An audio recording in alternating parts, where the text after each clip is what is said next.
Stammerers have traditionally seen their stammer in two ways. To see it as a challenge to overcome, to become fluent, or to use self-help to completely ignore it altogether. And while I applaud those who continue to fight to normalise stammering in our communities, both traditional approaches seem to me a convoluted way to view the condition. Stammering is shaped by the stories that stammerers and non-stammerers tell themselves and each other. Like any protagonist in a story, the accomplishment of a goal does not capture our immediate attention, but instead how they get there. For example, Homer's The Odyssey recounts Odysseus' grand adventure to return to his homeland, Ithaca, after the Trojan War, as well as illustrate the development of his character, so he can reunite with his wife, Penelope.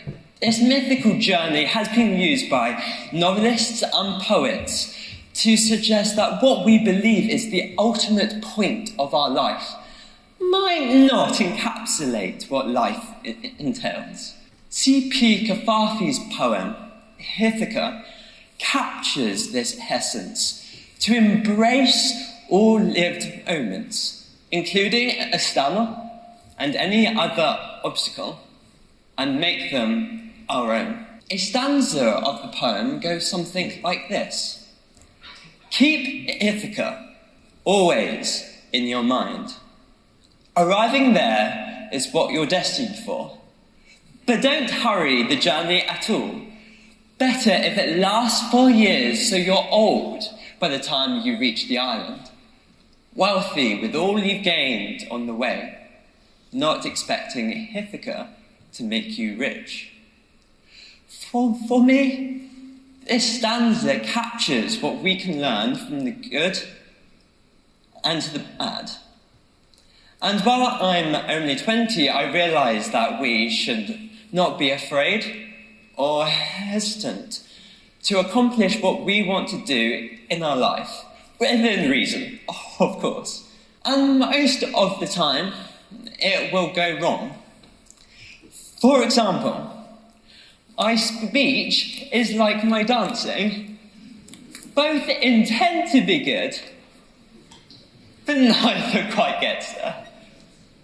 And that's why I'm here today, to share my odyssey about how I learnt to let the story shine through. So, let us begin. Once upon a time, there was a kid with a stammer. And their initial love was to learn about the world, but the world did not care about them. They laughed at them, threw them on the trash heap, or at best relegate them to a secondary role.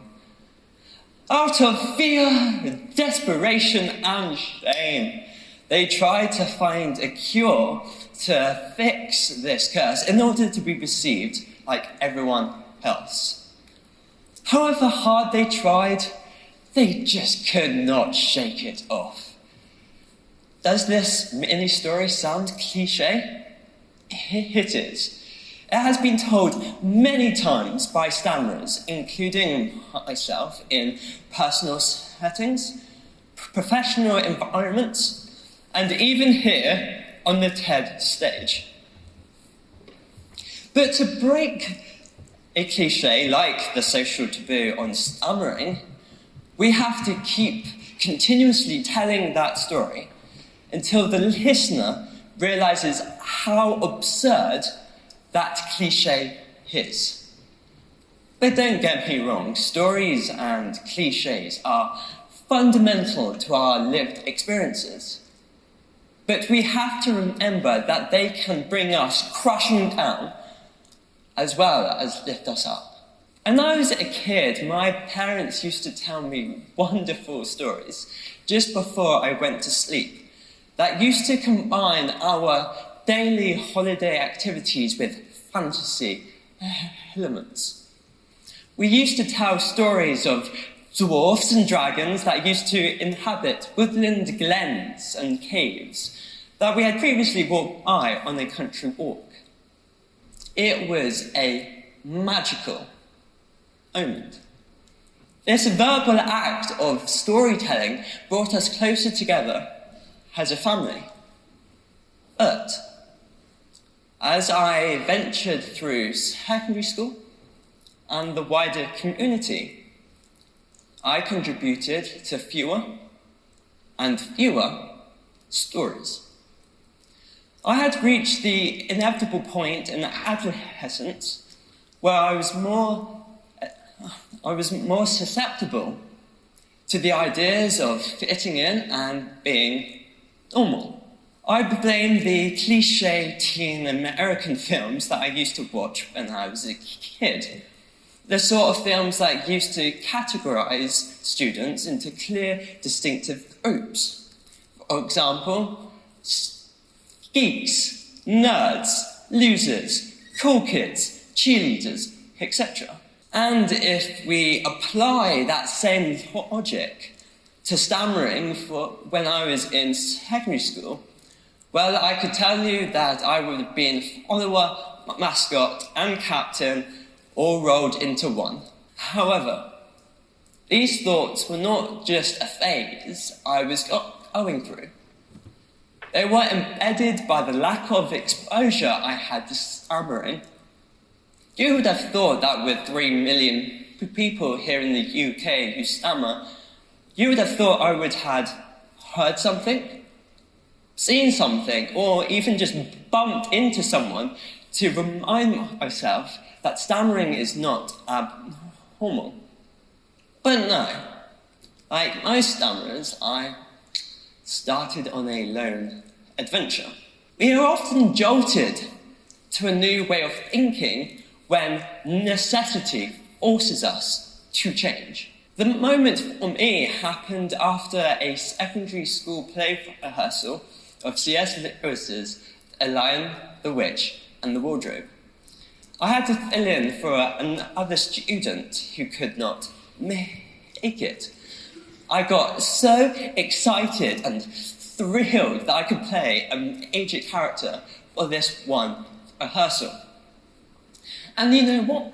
I thought I did pretty well with a few minor hiccups. But afterwards, the director called me over to have a conversation. In context, the director was also my GCSE drama teacher. Of course, he wanted me to get decent marks for my performances. Due to my stammer, however, and the clear difficulties I had in the rehearsal, the number one advice was to focus on fluency. And the other vocal pointers like pitch, pause, pace, intonation, tone, etc. would naturally follow. Well, I'm sure you can all hear, but most of the time, fluency did not come. The more I tried, the worse my stammer became until I found myself in a rut. I had to teach myself to learn, to love and appreciate the memories, stories, and experiences that were being shared around me. But it is one thing to love and appreciate somebody else's story, but another thing else entirely to go and live your own.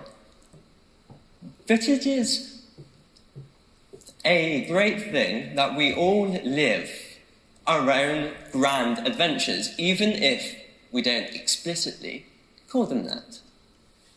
Christopher Booker's The 7 Basic Plots introduced the concept that there were 7 essential narrative traits that most stories contain. Overcoming the monster, rags to riches, the quest, voyage and return, tragedy, comedy, and rebirth. Well, I had those elements. I had my monster, my stammer, and my negativity. I had my quest to become fluent and or more. I had my voyage to learn as many speech techniques as I could. And at the start, I found my situation was quite tragic. But the greatest stories, I find, are the ones that diverge greatly from your initial expectations. You see, growing up, I generally held the common interpretation of the rags to riches trait.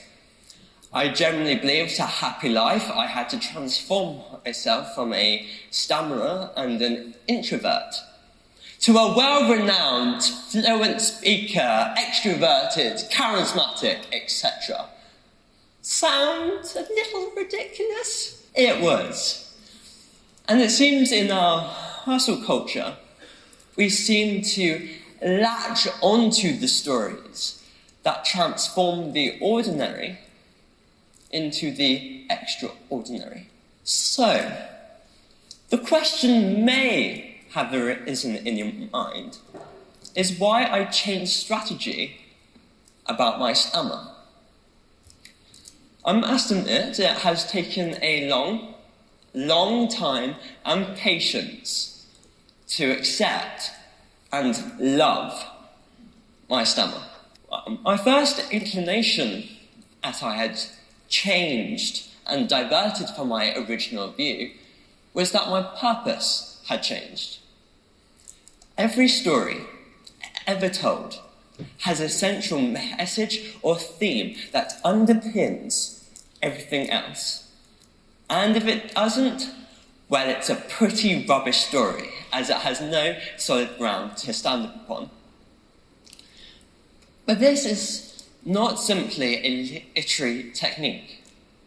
We can strongly see this in life. Viktor Frankl's Man's Search for Meaning explained how he survived Nazi concentration camps by finding an explicit meaning and purpose to keep his sanity intact. And all our lives illustrate the need and requirement for this solid foundation. A year after the school play rehearsal that started my journey, I had my first major breakthrough. Another drama teacher introduced me to the concept of Stoicism in a very weird yet remarkable way. He told of a story of seeing the sheep in the field, laying on its back, giving up life, and died. His point was to illustrate that we all need to seek opportunities and moments to actively shape our life. Of course, this speech in the school assembly was just supposed to encourage my year group to buckle down to revise for our GCSEs, long before we realised they were going to be cancelled due to the COVID pandemic. But this speech flipped how I viewed my stammer. And it pains me to admit this, as I don't want to rub their ego any more than I have to. But a true sage was hidden in plain sight. The real happiness for me now is cliche, but to experience the moments with friends and family. I've realised through my journey with Quakerism and Christianity to relinquish control, fear, worry, concern, stress that I place on my own speech and how I present myself to the world. It reminds me of Christopher Constantino's TED Talk, that a stammer is a great teacher for somebody to learn how to become vulnerable. Something we tend to forget as a society. And the meaning and purpose that we give ourselves could be greater than we could ever imagine. our actions impact how other people see the world, either positively or negatively. We all act as the North Star or a lighthouse that directly leads somebody else to a particular destination, thought process, or feeling.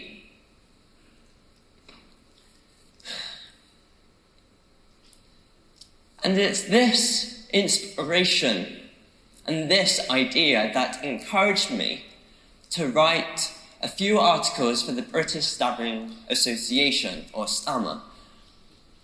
The ability to share my story with others encouraged me to think about my own past, learn how other people kind of saw my stammer, but it also enabled me to learn how other people saw the condition and saw life.